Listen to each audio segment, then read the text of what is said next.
Assalamualaikum warahmatullahi wabarakatuh. Apa kabar teman-teman? Kembali lagi dengan saya sendiri. Di sini kita akan membahas materi selanjutnya, yaitu materi pada pertemuan yang kelima yang berjudul alat kualitas UMKM Surabaya. Tapi sebelum itu izinkan saya untuk memperkenalkan diri saya lagi. Perkenalkan, nama saya Rifat Taha. Dengan NIM 233830510078 dari Prodi MBS kelas A. Oke teman-teman, di sini ada beberapa poin yang akan jadi pembahasan kita yang berkaitan tentang alat kualitas UMKM Surabaya. Apa saja? Mari kita tonton sampai akhir. Oke teman-teman, pada slide pertama di PowerPoint di sini akan jadi pembahasan, yaitu adalah pendahuluan. Yang dimana di sini dijelaskan bahwasanya karakteristik UMKM di Indonesia sangat dipengaruhi oleh keterbatasan sumber daya yang mencakup baik itu aspek permodalan, penguasaan teknologi, hingga manajemen tenaga kerja. Masalah klasik seperti permodalan seringkali menyebabkan pemilik usaha terpaksa menggunakan bahan baku dengan spesifikasi rendah atau mesin yang sudah usang, yang secara langsung dapat berimplikasi pada tingginya tingkat kecacatan produk. Oke, jadi secara sederhananya teman-teman di sini bahwasanya maksud dari penjelasan di atas itu maksudnya adalah bahwasanya seringkali UMKM di Indonesia, salah satunya di Surabaya lah ya, itu seringkali menghadapi tantangan besar gitu, baik itu kecil maupun besar, yang dimana itu berakibat dari terbatasnya berbagai sumber daya yang mereka miliki, dan juga bisa juga dari ketidakmampuan dalam mengakses modal yang cukup gitu, sehingga ini bisa menjadi masalah utama yang berdampak yang cukup luas lah ya, begitu ya. Sehingga di sini seringkali pemilik usaha itu seringkali tidak dapat bisa membeli seperti bahan baku lah ya, yang dimana bahan baku tersebut itu kan dapat meningkatkan kualitas baik ya, dapat meningkatkan kualitas suatu produk lah ya, dan lain sebagainya gitu. Sehingga kondisi ini bisa dibilang tidak bisa dihindari lah ya, dimana dampaknya itu ya langsung pada hasil produk yang dihasilkan gitu. Makanya dari penjelasan di atas itu, penjelasan di dalam slide pertama itu berkaitan tentang keterbatasan ya sumber daya, baik itu mencakup permodalan, penguasaan teknologi, hingga manajemen tenaga kerja. Ini benar-benar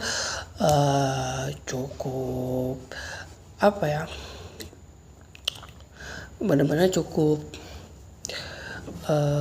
perlu ada penanganan lah ya, perlu ada solusi lah ya dari permasalahan tersebut gitu.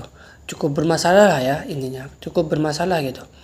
Selain itu juga keterbatasan ini juga mencakup yang namanya kurangnya pemahaman tentang teknologi modern, yang dimana dapat membantu meningkatkan kualitas, itu juga bisa ya. Serta juga dari kurangnya sistem manajemen yang baik untuk mengatur tenaga kerja, itu juga bisa mempengaruhi karakteristik UMKM ya, yang dimana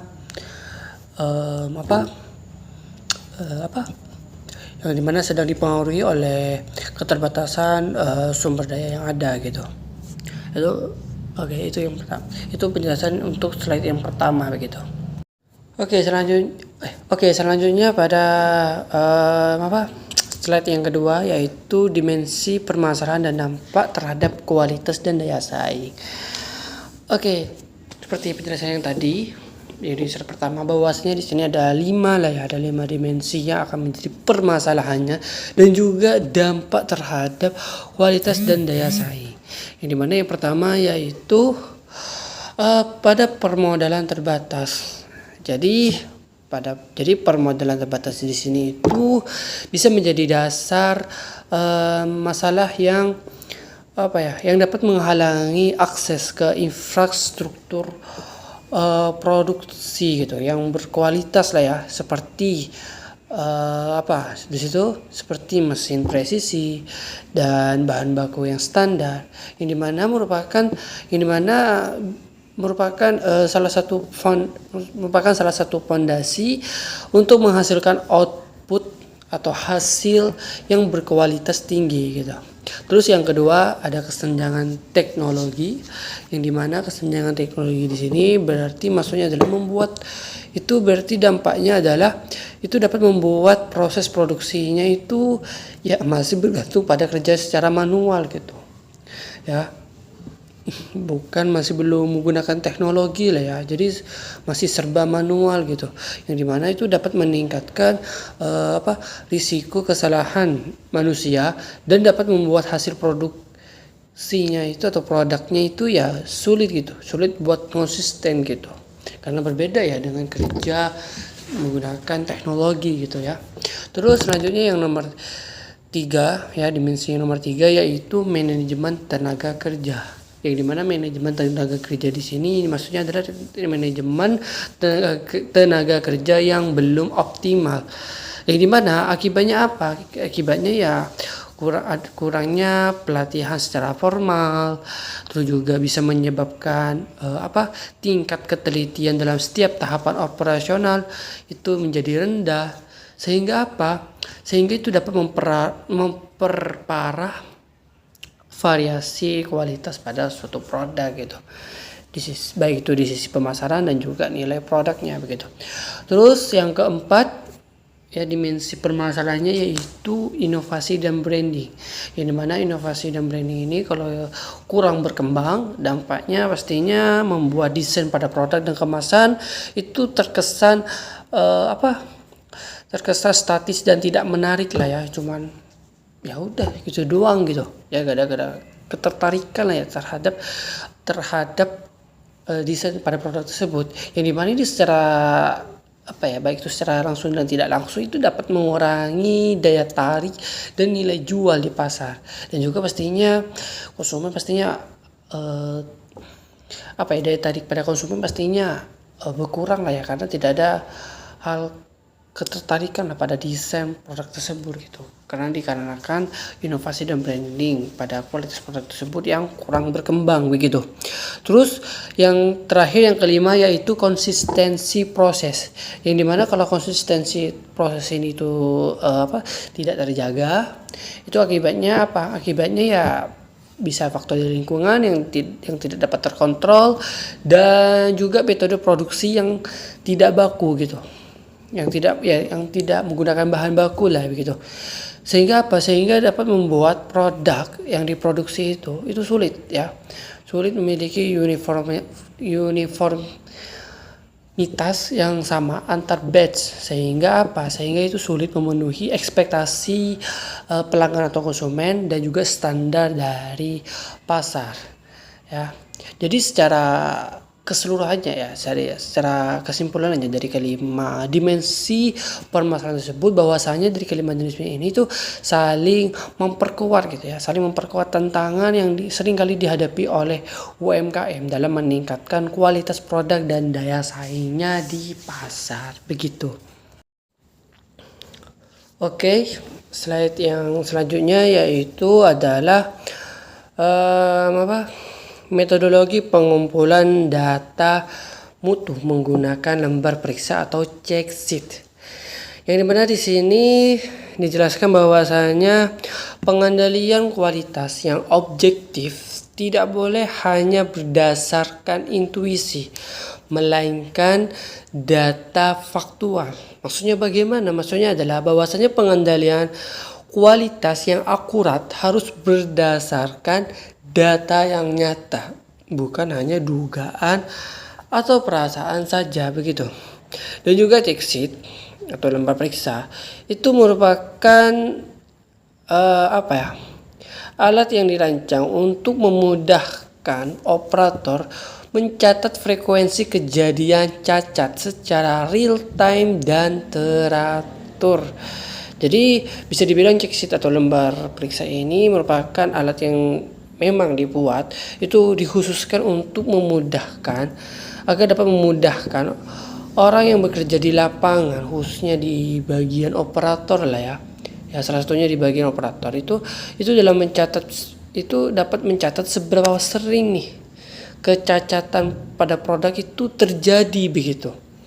Dengan cara yang teratur dan juga pastinya bisa dilakukan dengan saat proses produksi itu secara sedang berlangsung begitu. Yang dimana di sini yang dapat dilakukan rumus yang dapat digunakan untuk menghitung persentase cacat, yaitu persentase cacat sama dengan jumlah unit cacat ya, jadi berapa jumlah yang cacat dibagi dari total produksinya nih, terus dikali 100%. Kita ambil contoh pada kasus UMKM Warisus, yang dimana di sini data yang dapat diambil di sini total yang mengalami kecacatan pada UMKM Warisus atau ya UMKM sepatu lah ya, itu berjumlah 600, itu sebanyak 641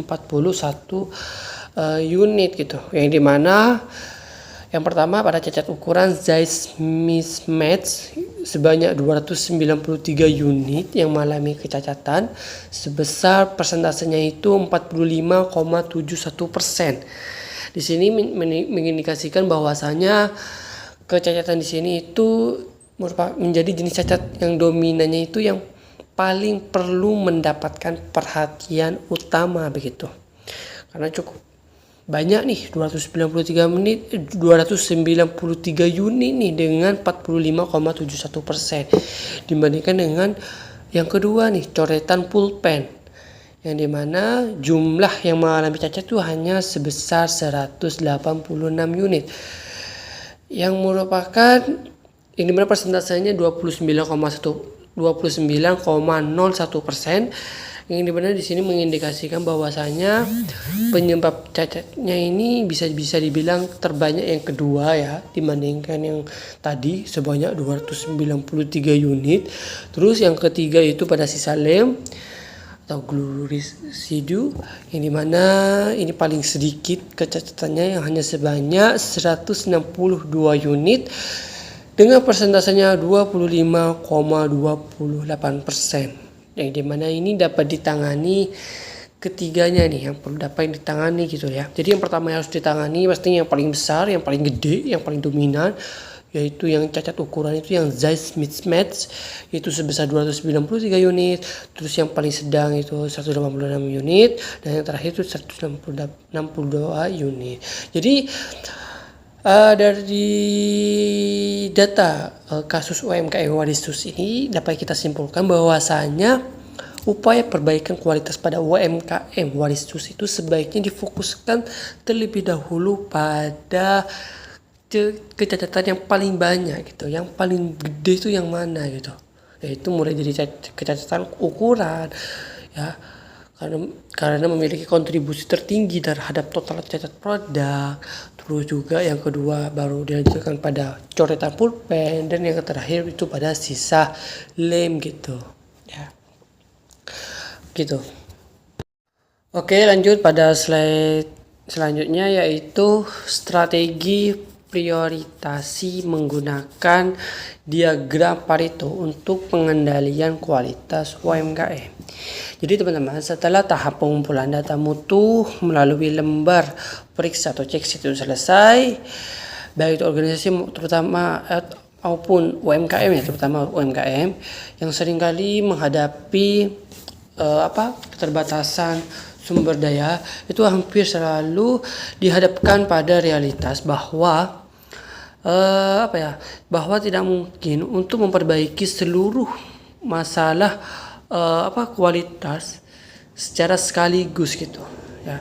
Jadi gak bisa secara memperbaiki atau mengatasi permasalahan tersebut itu secara sekaligus juga gak bisa. Jadi baik itu keterbatasan modal, tenaga kerja dan juga waktu itu bisa menjadi hambatan yang utama yang dapat membuat perlu adanya sistem prioritas yang jelas dan juga terstruktur begitu.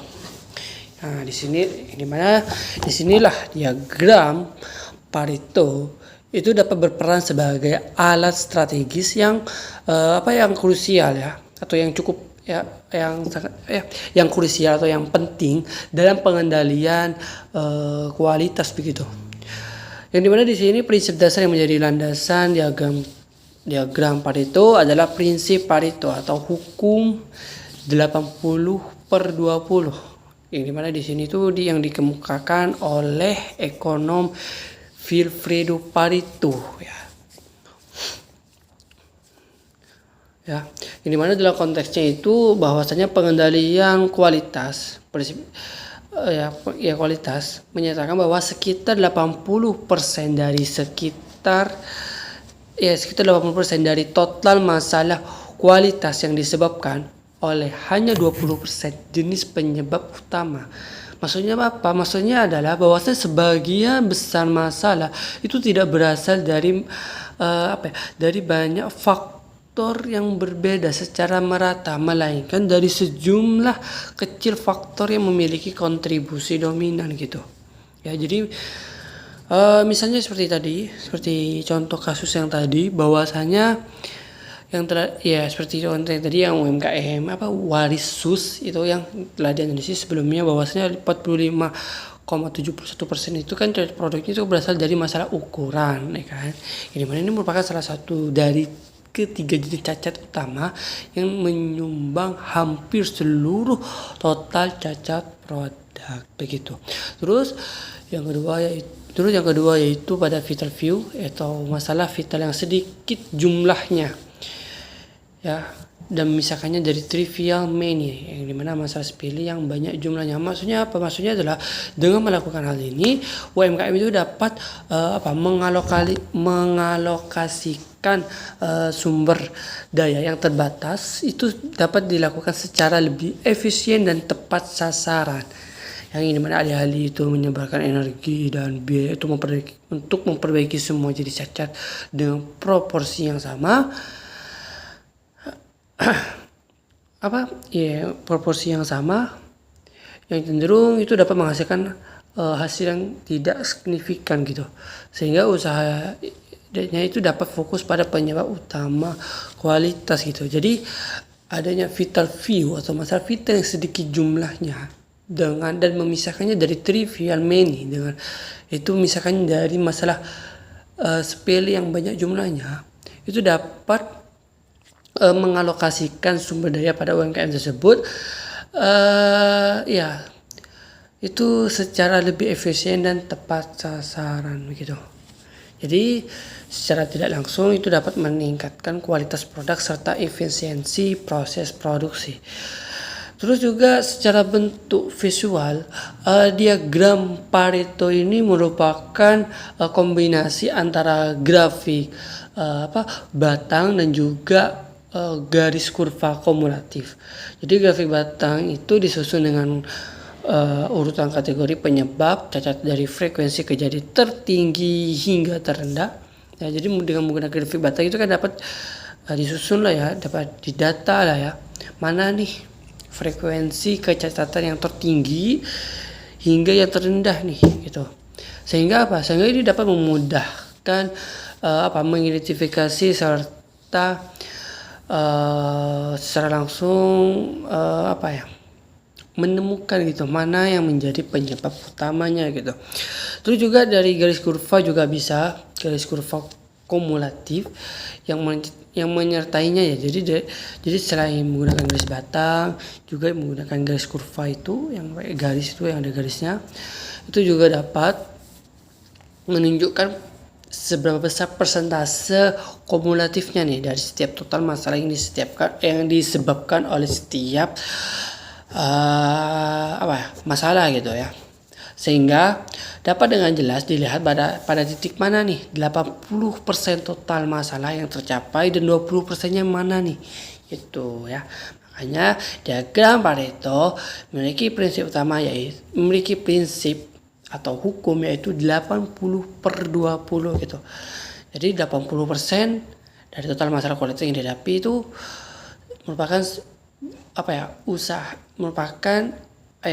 dari 80% masalah atau 80% dari total masalah kualitas itu disebabkan oleh dari 20%-nya itu. Ya, begitu.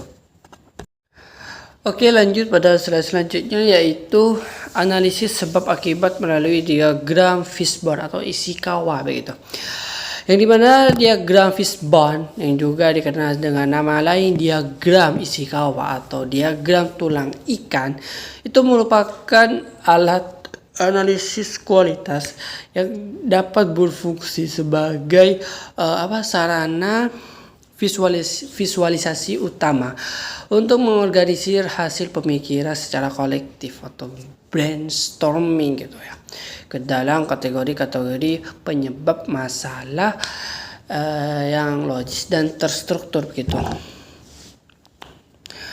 Yang dimana dari diagram, yang dimana dari kata fishbone atau tulang ikan ya, artinya fishbone ini artinya tulang ikan ya, itu diberikan karena bentuk diagramnya itu menyerupai ya seperti kerangka ikan gitu atau tulang ikan lah ya, tulang atau kerangka ikan gitu, makanya disebut fishbone gitu ya. Ini mana masalah utama yang akan dianalisis itu ditempatkan di bagian kepala ikan ya. Terus sedangkan kategori-kategori penyebabnya itu kategori penyebab utamanya lah ya. Ya, kategori penyebab utamanya itu akan menyebar ke berbagai arah seperti tulang punggung dan seperti tulang punggung dari ikan ya, tulang punggung ikan itu kan menyebar kan. Nah, kayak gitu. Jadi kategori penyebab utamanya itu ya menyebar gitu dari ke kanan dan ke kiri gitu, seperti tulang ikan lah gitu ya. Jadi nilai utama dari diagram Fishbone di sini itu terletak pada kemampuannya itu yang dapat mendorong menganalisis lebih mendalam gitu. Ya. Yang dimana banyak usaha bisnis terutama pada UMKM itu seringkali hanya berhenti pada gejala permukaan dari sebuah masalah. Jadi baru nemu masalah udah berhenti nih, udah pasrah nih, udah merasa gagal nih. Tapi sebenarnya masih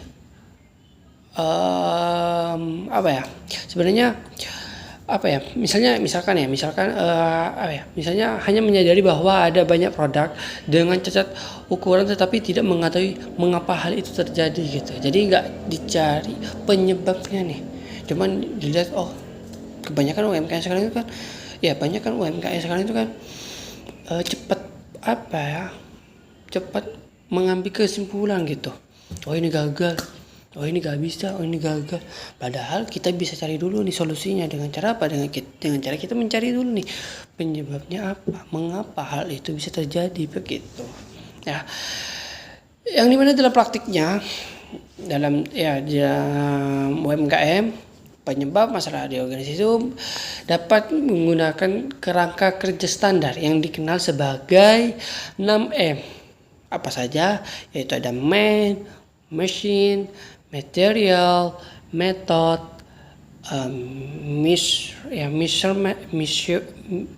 measurement, dan juga environment gitu ya.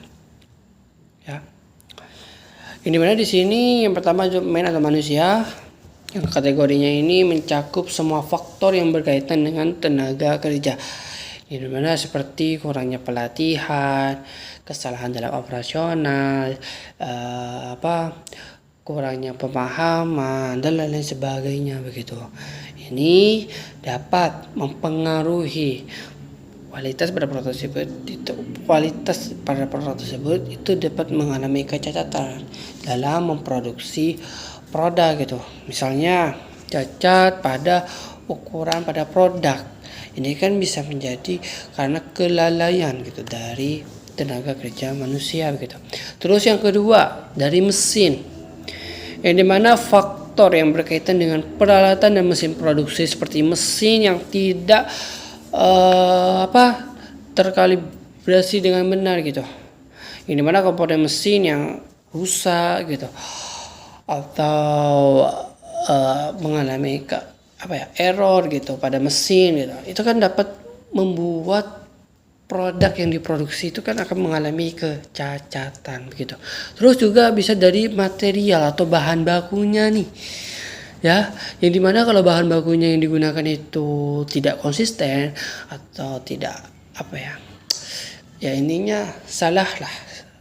Intinya bahan baku yang digunakan itu ternyata keliru nih. Keliru untuk produk ini nih yang akan diproduksi nih. Nah, itu dapat membuat kecacatan pada produk yang diproduksi begitu. Terus yang keempat itu adalah metode, yang dimana prosedur dan cara kerja yang diterapkan dalam proses produksi itu pastinya harus sesuai dengan standar gitu. Ya, standar operasional. Ketika prosedur atau proses produksinya itu tidak sesuai dengan standar operasional, maka itu akan rentan atau akan menyebabkan terjadi adanya kecacatan pada produk dalam proses produksi begitu. Terus yang kelima itu ada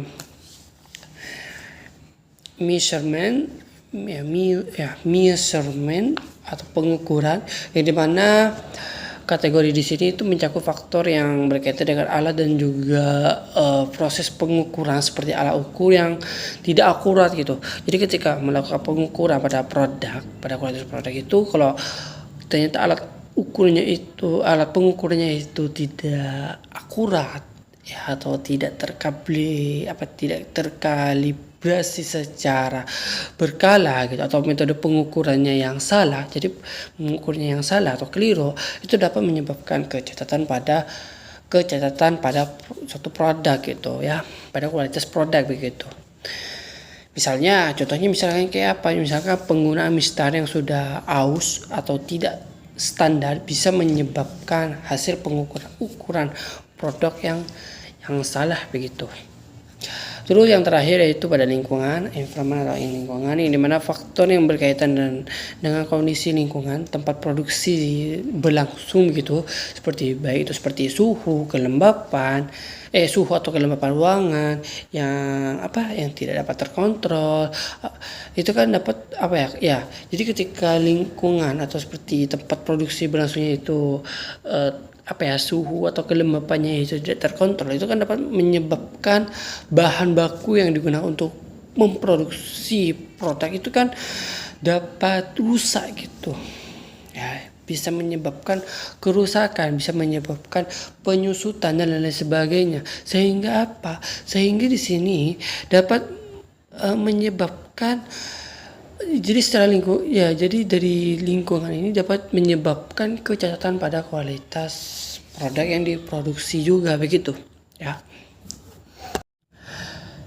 Oke, terus selanjutnya pada slide selanjutnya yaitu pada teknik 5 whys atau 5 mengapa gitu. Ekstraksi akar masalah terdalam. Oke, di sini penjelasannya yaitu meskipun diagram fishbone atau diagram tulang ikan itu dapat memberikan kerangka kerja kategoris, seringkali penyebab yang dituliskan masih berupa gejala. Jadi masih berupa kayak tanda-tanda ya, masih gejala gitu, masih tanda-tanda gitu, dan juga bukan akar masalahnya gitu. Jadi masih belum akar masalah nih itu. Jadi kalau dari diagram fishbone ini hanya masih berupa gejala gitu, masih belum ke akar masalahnya nih. Yang dimana untuk menembus lapisan-lapisan gejala tersebut pastinya perlu menggunakan yang namanya teknik 5 whys. yang dimana metode ini melibatkan pengulangan pertanyaan mengapa sebanyak 5 kali atau lebih. Untuk apa? Untuk melacak rantai kausalitas, atau kausalitas ini artinya apa? Sebab akibat, artinya dari kausalitas yang dimana itu hingga dapat ditemukan titik kegagalan sistematik yang dapat yang dapat diperbaiki gitu. Misalnya kayak gimana? Misalnya apa? Misalkan mengapa gitu. Mengapa operator itu salah mengukur? Mengapa alat ukur itu tidak akurat? Mengapa tidak dilakukan kalibrasi ulang? Mengapa tidak ada prosedur kalibrasi dan lain sebagainya begitu. Jadi Jadi keunggulan dari teknik. Jadi keunggulan utama dari teknik 5 whys atau 5 mengapa ini terletak pada kesederhanaannya dan juga fokus pada pemecahan masalah secara mendasar gitu. Jadi yang awalnya diagram fishbone ini hanya untuk fokusnya itu pada gejala, ya tanda-tanda ini kayaknya ya tanda-tanda akan mengalami kecacatan nih. Nah, dengan menggunakan teknik 5 whys ini dapat mencari akar masalahnya nih. Kenapa?